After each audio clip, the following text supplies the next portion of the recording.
Saudações, pessoal, saudações, meus amigos. É um grande prazer estar com vocês, participando deste momento poético. E vou declamar neste momento, quer dizer, nesta oportunidade, um dos poemas mais belos, considerado por muitos anos e até hoje por alguns, como o mais belo poema da língua portuguesa. Trata-se do poema Ainda uma Vez a Deus, do poeta maranhense Gonçalves Dias. Eu declamei esse poema ao longo de muitos anos, particularmente ainda na minha juventude, quando eu, trabalhando no Banco do Brasil, e paralelamente eu trabalhava em rádio, eu fazia um programa semanal na Rádio Difusora de Picos, inicialmente nos sábados e depois nas manhãs de domingo, cujo encerramento eu fazia com a declamação de um poema. Entre esses poemas que eu declamava nessa sessão final do programa, estava este poema Ainda uma Vez a Deus, pela beleza dele, pela beleza da história que o criou, ou seja, que o inspirou ao poeta, e etc. Anos depois, eu também declamei esse poema algumas vezes na Rádio Iracema de Fortaleza. Eu fiz programas de 11 da noite à 1 da madrugada. Eu trabalhava lá também no Banco do Brasil e à noite eu fazia programa na Rádio Iracema. Lá também eu encerrava, o programa tinha mais ou menos o formato do outro lá da Rádio Difusora, lá também eu encerrava com um poema, sempre com fundo musical. E entre esses poemas escolhidos, estava, de vez em quando, voltava esse Ainda uma Vez a Deus. Antes de declamá-lo, porém, eu sou compelido a apresentar a história dele. Eu vou tentar resumir a história do poema pela significação dessa história e, naturalmente, o maior significado que o poema terá naquele momento que nós compreendermos as razões pelas quais ele foi criado. Bom, Gonçalves Dias nasceu em Caxias, Maranhão, em 1823, era filho de um português branco, uma cafusa maranhense, e era filho natural, estava lá no registro dele, filho natural. Coisas que levam as pessoas a sofrerem preconceitos, quer dizer, a miscigenação e a condição dele também de filho natural, que na época até chamavam de filho ilegítimo nos documentos. Até anos recentes eu já vi isso por aí. Bom, e o Gonçalves Dias deve ter enfrentado inúmeros preconceitos ao longo da vida, né, por isso.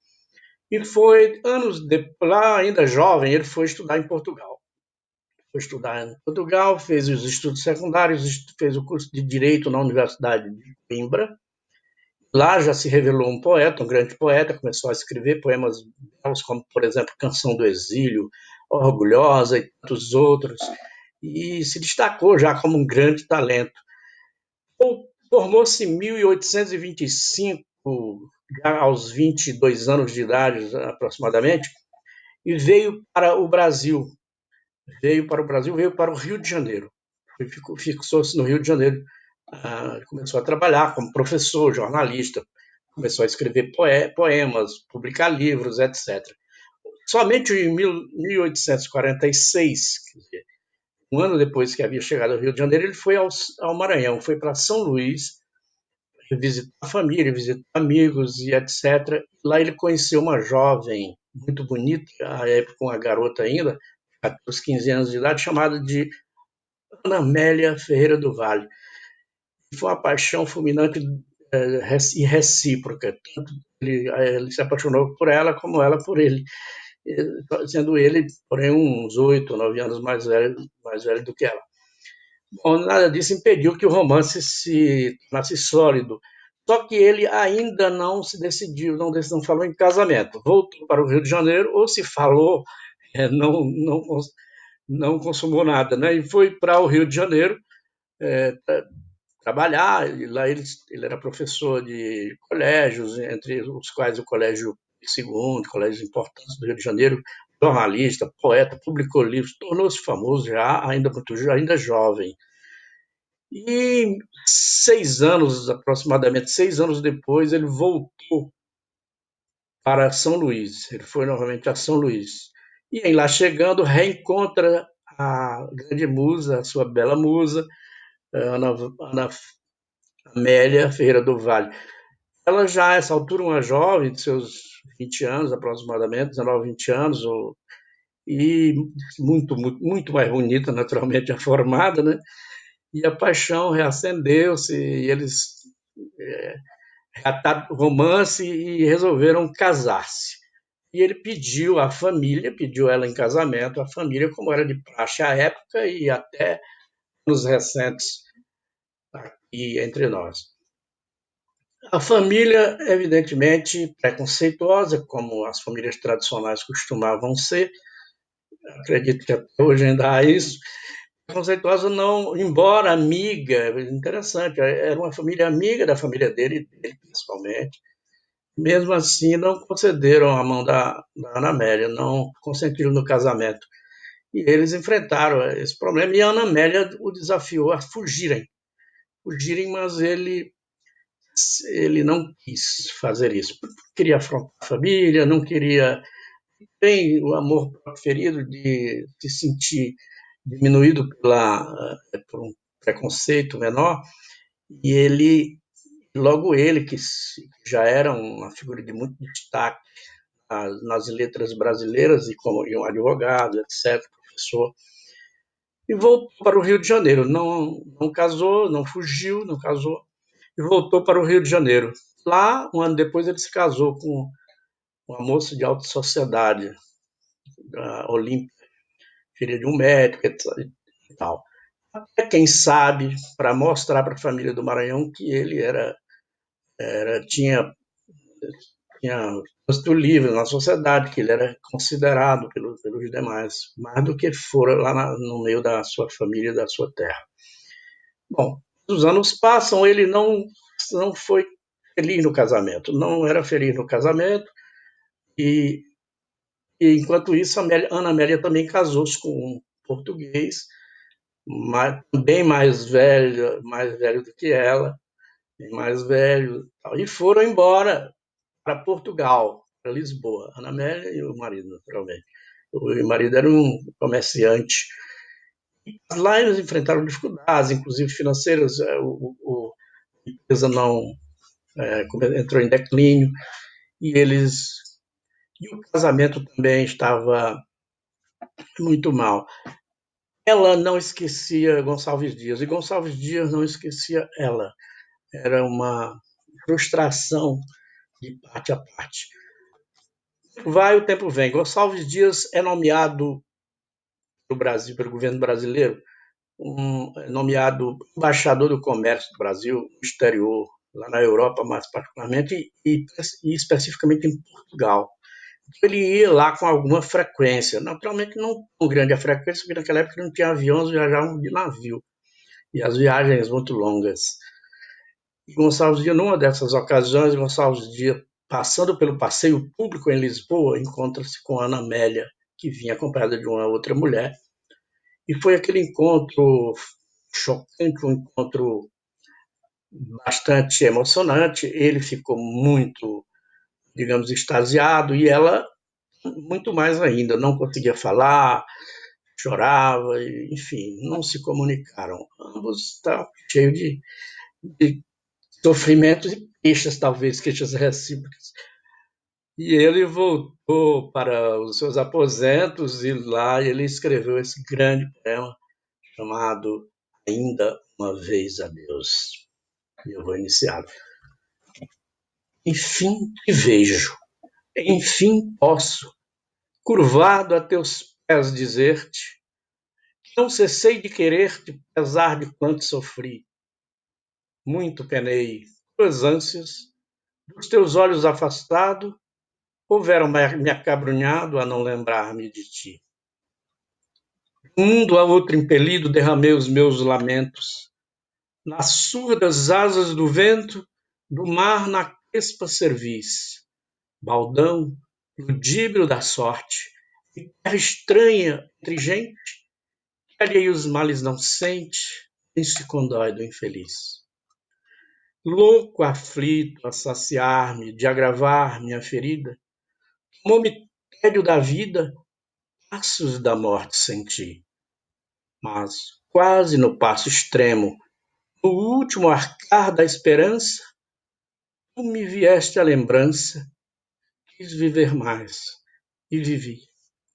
Vivi, pois Deus me guardava para este lugar e hora. Depois de tanto, Senhora, ver-te falar-te outra vez, rever-me em teu rosto amigo, pensar enquanto hei perdido, e este pranto dolorido deixar correr a teus pés. Mas que tens? Me conheces?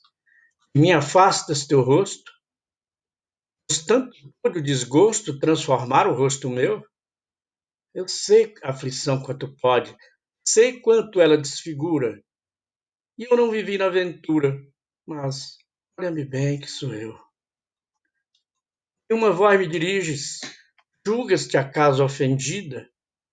Deste-me amor e a vida que me darias, bem sei. Mas lembrem-te aqueles feros corações que se meteram entre nós, se venceram, ó sabes quanto lutei. Oh, se lutei, mas devera, morte em pública praça, como um alvo à populaça, um alvo aos dictérios seus, devera podia acaso tal sacrifício aceitar-te, para no cabo pagar-te meus dias unindo aos teus? Devera sim, mas pensava que de mim te esquecerias, que sem mim alegres dias te esperavam, e em favor de minhas preces contava que o bom Deus me aceitaria. O meu pinhão de alegria, o seu pinhão de dor.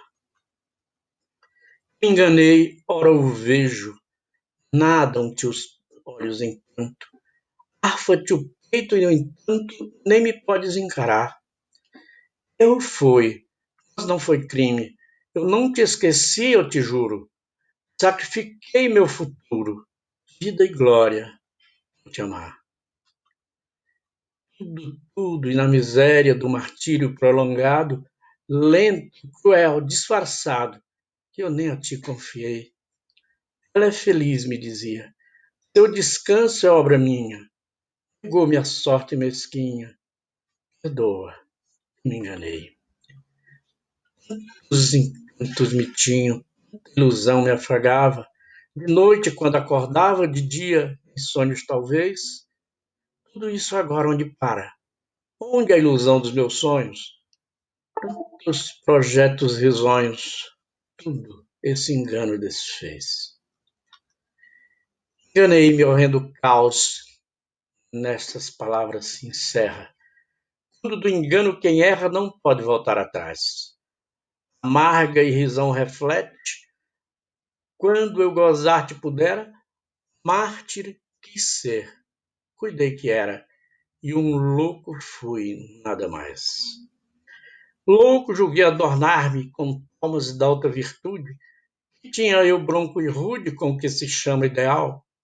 O meu eras tu, não outro. Estava em deixar minha vida correr por ti conduzida, pura na ausência do mal. Pensar que o destino ligado ao meu outro fora, pensar que te vejo agora por culpa minha infeliz, pensar que a tua aventura Deus eterno a fizera, no meu caminho a pusera, e eu fui quem a não quis. Mas doutro agora e para sempre, e eu a mísero desterro, volto chorando o meu erro, quase descrendo dos céus.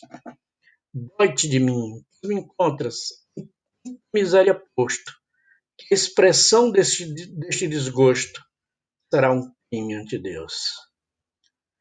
Dói-te de mim que te imploro perdão a teus pés curvado, perdão de não ter ousado viver contente e feliz, perdão da minha miséria, da dor que me rala o peito, e se do mal que te hei feito, também do mal que me fiz.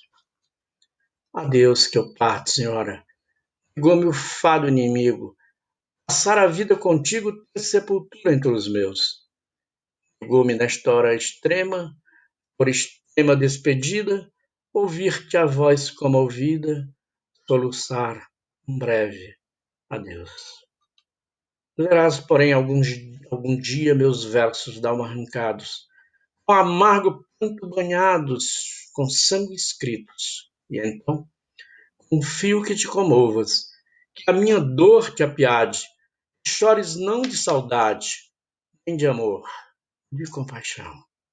Muito obrigado. Muito obrigado a cada um de vocês.